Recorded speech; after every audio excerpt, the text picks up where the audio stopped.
नमस्कार साथियों, आप देख रहे हैं आपका अपना चैनल उड़ान दुम्बा फार्म, जहां मिलती है सपनों को उड़ान और सच्ची जानकारी।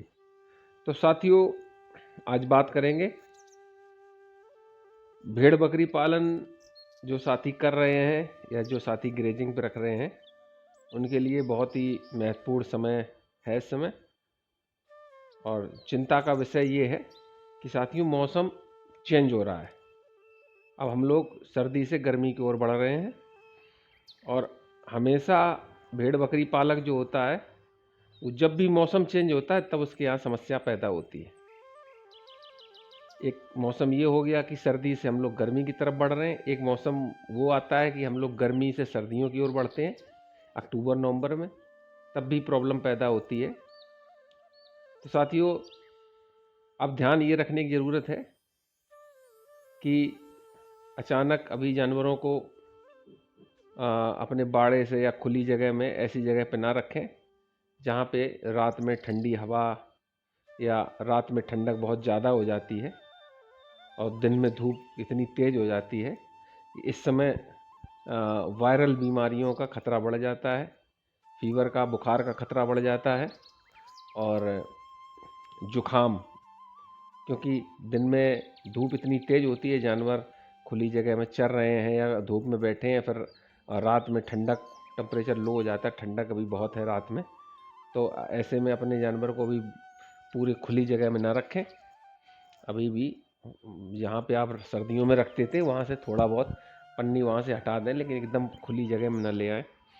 एक तो ये ध्यान रखने योग्य बात है। दूसरी चीज़ है साथियों, मौसम चेंज हो रहा है तो अचानक से हरा चारा या अचानक से जो नया आपका भूसा आने वाला है, मसूर का भूसा है, चने का भूसा है, तो वो भूसा अचानक से बदलाव उसमें ना करें। क्योंकि जैसे ही अचानक से मौसम, अचानक से भूसा चेंज होता है तो साथियों बहुत सी समस्याएं आ जाती हैं। और इस समय जिन साथियों का ईटी का वैक्सीन रह गया हो तो वो अपना ईटी का वैक्सीन करवा लें या कर लें। बिल्कुल पीक समय है, क्योंकि होली के बाद ही नए भूसा आना स्टार्ट हो जाएगा। और वो नया भूसा जैसे ही आएगा और आपने नया भूसा जैसे ही खिलाया जानवरों को, तो सबसे पहले वो ईटी की समस्या उसमें स्टार्ट हो जाएगी, दस्त स्टार्ट होंगे, खूनी दस्त स्टार्ट होंगे और वहीं से समस्या प्रारंभ हो जाती है। और जिन साथियों के पास भूसे का अच्छा स्टॉक है, तो अगर वो नया भूसा स्टॉक में कर लें, भर लें, तो कम से कम 15 से 20 दिन नए भूसे को ना खिलाएं। क्योंकि जो नए भूसे आते हैं उसमें टॉक्सिन होता है, तो वो अचानक जानवर को मिलता है तो वो टॉक्सिन जो है वो पेट में जाके जहर का काम करता है। तो अगर नया भूसा आपके पास आ जाए तो कम से कम उसको 20 दिन, 25 दिन स्टोर में भर के रख लें, उसको जानवर को ना खिलाएं। अगर स्टॉक में आपका पुराना भूसा नहीं है, मजबूरी बस खिलाना भी पड़ रहा है, तो अचानक से नया भूसा ना खिलाएं। उसको कम से कम और धीरे धीरे, अगर आप कोई भी भूसा खिला रहे हैं तो 80% पुराना भूसा रखें और जो नया भूसा आया उसको 20% उसको शामिल करें उसमें, और धीरे धीरे धीरे धीरे करके नए भूसे को बढ़ाते जाएं। शुरुआत में 20% रखें, एक दो दिन के बाद उसको 30% कर दें, फिर 40% कर दें, फिर 50% कर दें, फिर 60% कर दें, और फिर सुबह शाम, सुबह पुराना भूसा दें, शाम को नया भूसा दें, और फिर धीरे धीरे करके आपका नया भूसा जानवर खाने लगेगा और उसको कोई प्रॉब्लम भी नहीं होगी। क्योंकि साथियों, अगर एक बार दस्त स्टार्ट हो गए जानवर को, तो वो अगर 2 3 4 दिन में आपने कंट्रोल नहीं कर पाए तो वो कम से कम आपका जानवर 15 से 20 दिन पीछे चला गया। क्योंकि दस्त में अचानक से वेट, जो शरीर का वजन है, वो कम होने लगता है। अगर खूनी दस्त हो गए तो उसके पेट में फिर इन्फेक्शन भी हो जाता है, कहीं ना कहीं से ब्लड आ रहा है तो इन्फेक्शन के चांस रहते हैं। और अचानक भूसा चेंज होने पर समस्या क्या आती है, जानवर अगर ज़्यादा भूसा नया खा गया तो उसको कब्ज हो सकती है, उसका पेट जाम हो सकता है, तो जानवर हो सकता है चारा भी ना खाए, सुस्त हो जाए, और अगर आपने 1-2 दिन में सही डिसीजन ना ले पाया, डायग्नोस ना कर पाया, तो हो सकता है जानवर आपका मर भी जाए। अगर डाइजेस्ट कर गया, ज़्यादा खा गया लेकिन पचा गया, तो हो सकता है उसको दस्त स्टार्ट हो जाए। तो अगर दस्त 2-3-4 दिन लगातार हो गए तो जानवर उसमें भी बहुत कमज़ोर हो जाता है, खूनी दस्त स्टार्ट हो सकते हैं। तो साथियों, ये बहुत ध्यान रखने योग्य बात है, क्योंकि हर 3-4 महीने के बाद मौसम चेंज होता है। अभी गर्मी आएगी, गर्मी के बाद बारिश आएगी, बारिश के बाद फिर सर्दियाँ स्टार्ट होंगी, तो उस टाइम भी फिर यही गलतियाँ हो जाती हैं।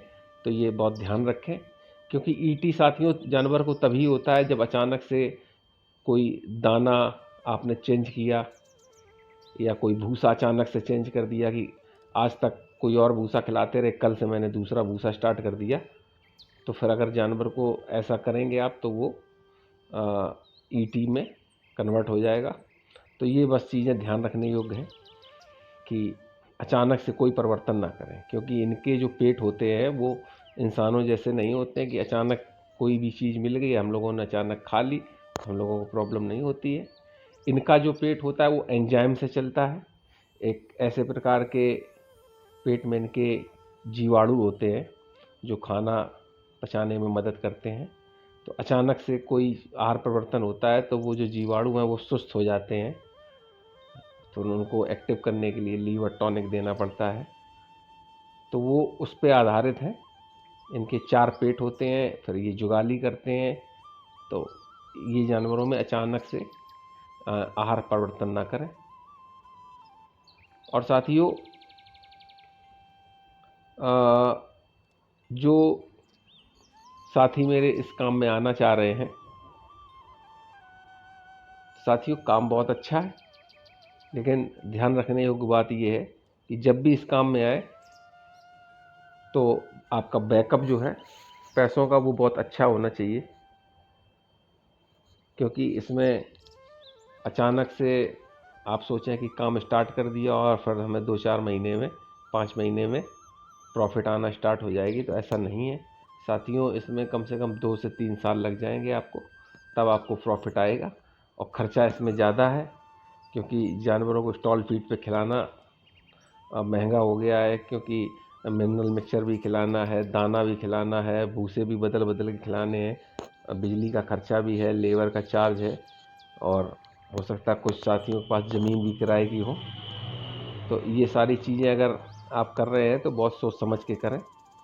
और कुछ साथी वीडियो देख के नौकरी छोड़ के अगर ये काम कर रहे हैं तो वो कतई ना करें। नौकरी और फार्म दोनों साथ में लेके चलें। जब आपको लगे कि जितना हमको नौकरी में सैलरी मिल रही है उतना मैं फार्म से भी पैसे जुटाना आरंभ कर दिया हूँ,